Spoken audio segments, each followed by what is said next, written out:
fun. First poem I called Thoughts. This is actually written for my very best friend, as a number of my poems actually are. Thoughts of nothing but everything. A hum of a distant fixture transcends fluorescence, then drones out of sight, but within the range of my embattled hearing. Staring up at my ceiling only makes it worse. The critical moments of realization where my efforts gone, not unnoticed, but unanswered. Leave me laying semi-conscious in just one hell of a lonely world, where I walk with my heart 6 feet under such superficial issues. Caught just inside what I know and what I believe, faith is proven by a simple fact. I worry it will leave me. Compassion is wielded with every word I try to speak, and I still think about the words I need to face you with. A final point in the direction that always led me to where you are. And I still discover there is more on this path, paved in states of shock and awe, love and faith, with the bricks laid by both of our hands, pulled from our shoulders. My friend, with every simple conversation shared, it's all there, over me, inside of you, in this twilight haze. Directions changed. I guess liberty wasn't the last wall, built on foundations there with you. I try and rest. My hope, waiting again for the first songs of spring. I'll sing with you further down this road. Until then, happy or never, ever after, still, but a distant hum resonates from your light too.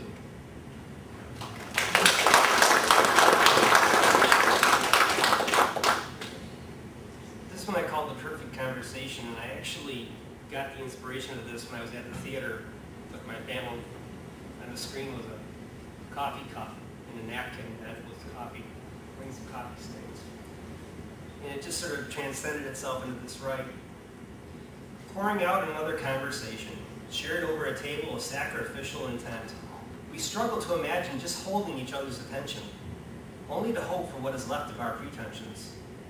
Rings of coffee stains fade away slowly on paper napkins, your pursed lips pushing unlit chains of smoke through the air. Between you and me, in our exchange, rising above words exhaled in distress. We take another sip from our cups full of stimulated life and share another saccharine secret of our sins. We take another breath and sense our place in time full of stale possibilities. Air more than words alone can describe. We stare into each other's bloodshot eyes and wonder, what is perfection?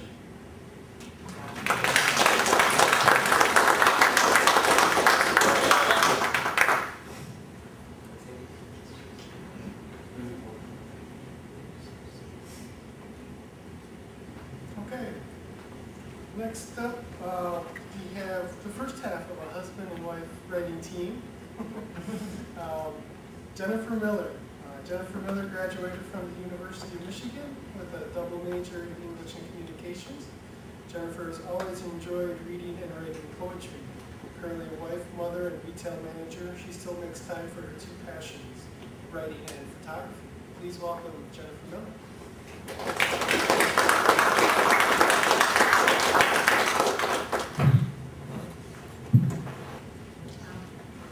This first one is called The Lover. Lost in the blue ocean of his eyes, her heart swims again. An old fire rekindled, bright flames bursting from the charred embers of their love. His tender lips on hers, whispering old promises she knows he will not keep. His strong hands caressing wounds that still won't heal. She cannot help herself, their bodies entwined. Dizzy her head reels with pleasure and the knowledge that it is fleeting. Soon he will be gone, and she will be left only with her memories once more. A master at piecing together her broken heart, she cries no tears of regret, even if only for a moment he was hers again, and she would always love him. I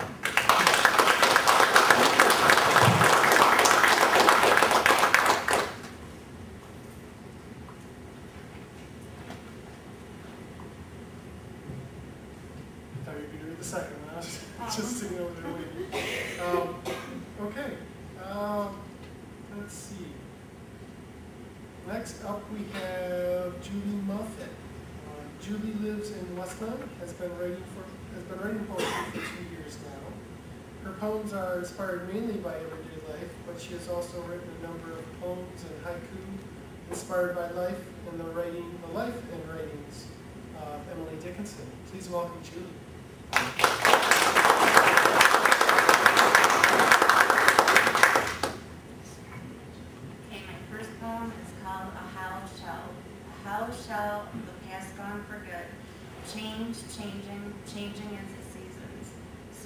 striving each day not to wave a white flag and surrender, frightened of the unknown, irrational moments and a wonder of insanity. Life hurts sometimes. Pick up the pieces one at a time. Clouds linger, slowly fade as disappointments do. Feeling blah is okay, almost overwhelming at times. Having the patience to overcome muscle-building obstacles leads to road of wisdom. Fear is the enemy. Love just keeps giving.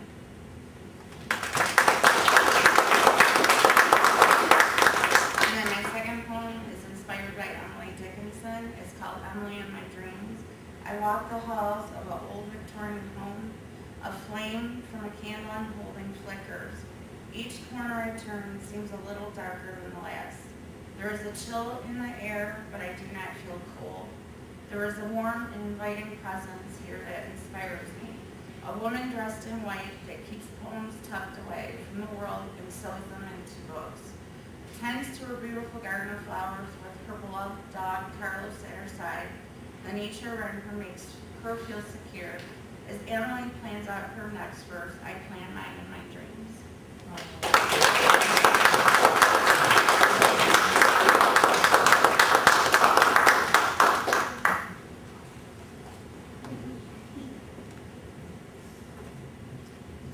I must say, it's so nice to hear these poems too, after having read them probably 6 times in my head. I love hearing their voices. It changes them. It makes them so alive, I think. Next up is Seaver Peterson.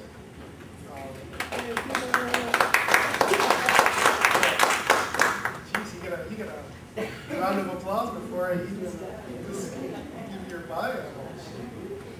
It's a fan favorite, I guess. Seaver Myron Peterson has been married to Vera Levon Bonnie Peterson for 54 years.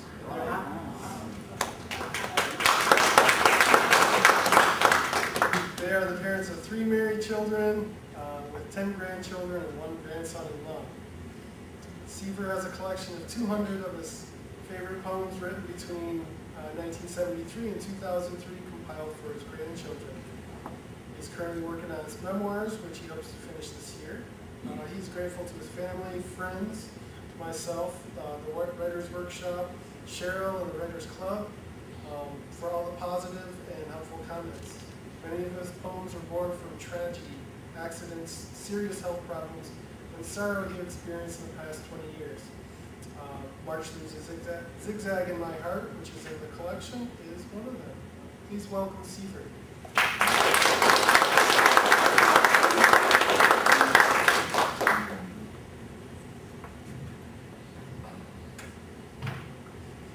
In this poem of March Leaves a Zigzag, they are all actual happenings. A smooth march has never been for this old man, because he knows he will remember again. March 1 was moving day, bringing change in life that came to stay. It also was on that first day my oldest grandchild was born. On March 11 and 21, 2 other grandchildren were born, 1 to each family of each son. Such joy, such fun to welcome each little one, a boy, a girl, to cause a family tree to grow and make grandfather's face to glow.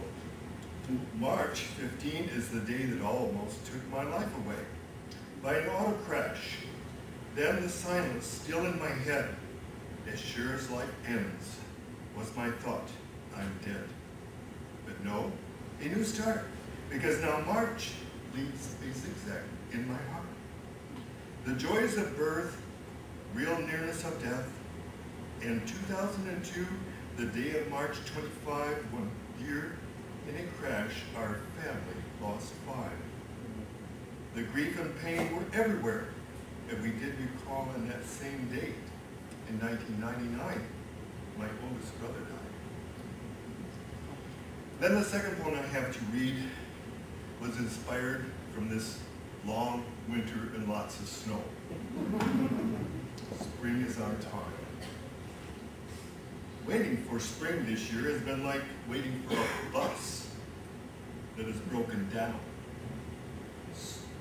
stalled on its normal route, delayed because of mechanical problems, needing major repair before it is up and running at full speed, filling with passengers, like yards filling with gardeners who have been waiting inside all winter, now longing to enjoy the sun, in the yard, working hard, enjoying spring, the grass turning green, hearing birds sing, viewing beautiful lilacs, watching tulips open and close, smelling the first rose, finding many new baby plants, turning over rocks to see scurrying ants, clearing flower beds from much debris, pulling weeds on bended knee, and finding now the bus and spring are both on time.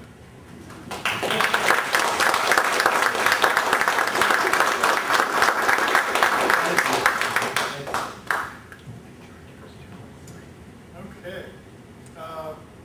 So this wouldn't be a collection if I didn't add something to it. So I'll give you my little 3-sentence bio.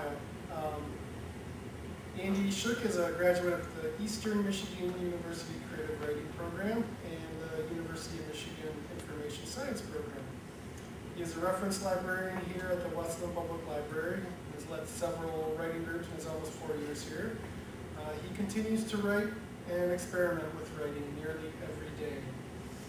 I write mainly poetry, so I'm always looking for new ways to write poems. And the ones that I contributed here were poems that I had cut up and reassembled and something. So hopefully they come out with some semblance or some meaning for you. The first one I contributed was called Beyond Oak Leaves.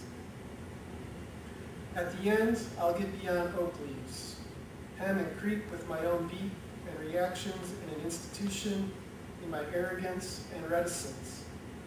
I'll forget to sniff for directions and talk to the dead, my mouth fast and blurred and expendable.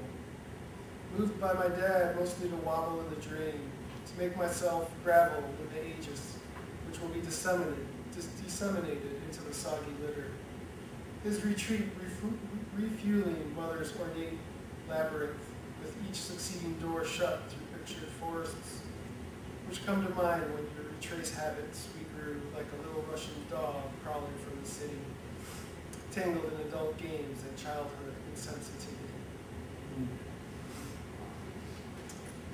The second one is called We Dare Hide. I don't know if I drove wearing that lull, fallen to gurgles and sheens in Texas. He didn't know that full weight or fortitude or whack nerve. That will stick. When I sit wishing, I watch golf on TV. Rorschach dots all over clothes I've been wearing that want more out of me, wishing that women hung tightly around the work they've done. Tan Marlboro cowboy kept a dart that could have saved you. Its fire and finality a sun drop petrified. Bilious victuals which you still have on the plate. Drink another beer in the garage. I can't stand it. Let me cut open the lock and push through the perfection I've been wearing since I was 9. Cover your smile in the light. We dare hide all of that with a jean jacket and more.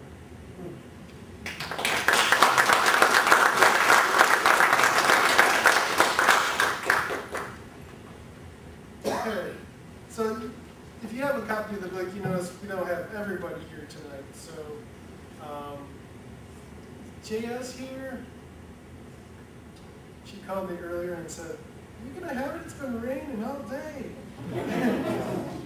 Well, we're gonna have it inside, so it should be okay. So next up, we have Sherry Welch, and Sherry is a graduate of the University of Detroit Mercy and Central Michigan University. She enjoys reading murder mysteries, self-help inspirational material,